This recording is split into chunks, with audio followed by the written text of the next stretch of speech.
Bonsoir Judith Bernard. Bonsoir. Vous êtes directrice de la publication du site Hors Série qui diffuse des entretiens filmés avec des intellectuels critiques.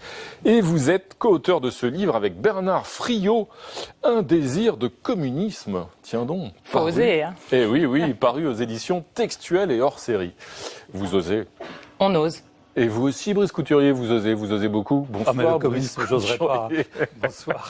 Bienvenue à vous, Brice Couturier. Vous êtes éditorialiste à France Culture. Et puis au pupitre, quelqu'un qui ose. La France est-elle visée, Judith Bernard? Parce que là, c'était un attentat à Nice dans une église. Il y a un enseignant qui a été assassiné. Il y a eu des policiers, des journalistes, des juifs, des musulmans. Tout le monde a été touché par le terrorisme islamiste depuis les attentats de Mohamed Merah en mars 2012 en France. Oui, effectivement, mais parce que la France est en guerre et que la France fait la guerre. Enfin, je pense que nous serons victimes d'attentats islamistes aussi longtemps que l'État français confondra la lutte antiterroriste avec la guerre livrée contre les mondes musulmans en général. Guerre livrée avec des opérations militaires. Même s'il y a des attentats islamistes aussi, d'ailleurs, dans des pays musulmans ou dans des tas d'autres pays européens.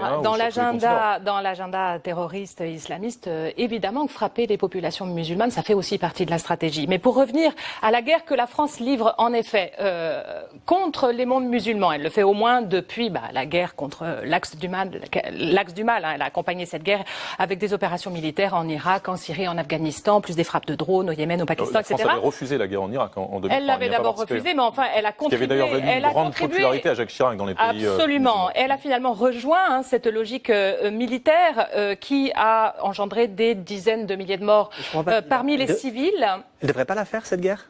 Mais probablement que ces opérations militaires sont totalement contre-productives. Daesh est né dans le chaos social engendré en Irak du fait des opérations militaires occidentales. C'est exactement dans les sociétés livrées au chaos que se forment les foyers terroristes et c'est là que prospèrent les vocations djihadistes. Donc la guerre livrée soi-disant contre le terrorisme sous la forme d'opérations militaires depuis le début des années 2000 ne produit non seulement aucun résultat contre le terrorisme, mais même elle engendre des vocations terroristes. Et ensuite, la guerre livre une guerre symbolique contre les mondes musulmans sur son sol même, en France, où sont formulés des discours de stigmatisation, de persécution, des lois séparatistes. La loi contre le voile à l'école, elle a exclu les jeunes musulmanes de la possibilité d'assister à l'école en étant voilées. Donc la société française, sur son propre sol, produit une sorte de guerre symbolique contre l'islam et les communautés musulmanes en général.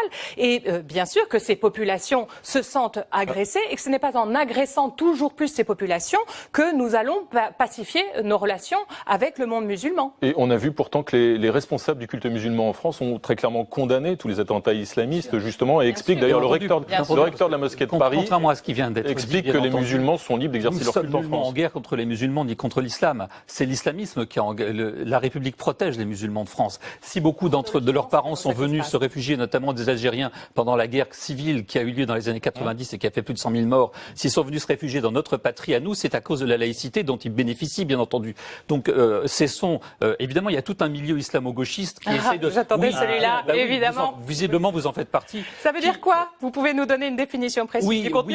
Il y a un excellent film d'1 heure et demie qui est sur Internet en ce moment, que je vous conseille de voir, qui a fait parler Caroline Fourest, Jacques Julliard et tant d'autres sur définir ce que c'est que l'islamo-gauchisme. Mais ça existe, la preuve. La preuve, c'est que vous dites vraiment, quand on vous objecte le fait qu'effectivement, il y a plus de 100 000 morts qui ont été tués par des attentats islamistes dans les pays musulmans eux-mêmes, c'est pas parce que ces pays font la guerre à l'islam. Donc la France ne fait nullement la guerre à l'islam. La France protège des populations contre les islamistes. Non, elle n'empêche pas les populations qu'elle bombarde et dans lesquelles elle fait des dizaines de milliers de morts parmi les civils.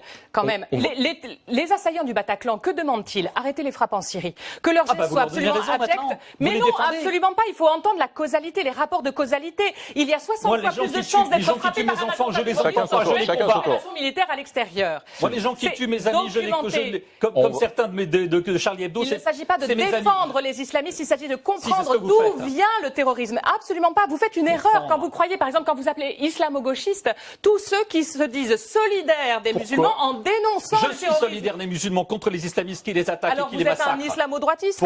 Pourquoi, Brice Couturier, le terrorisme islamiste frappe aussi des pays, comme d'abord des pays de culture musulmane? Vous rappeliez les décennies sanglantes en Algérie, l'Irak, l'Afghanistan, et des tas de pays. Des dizaines de milliers de morts.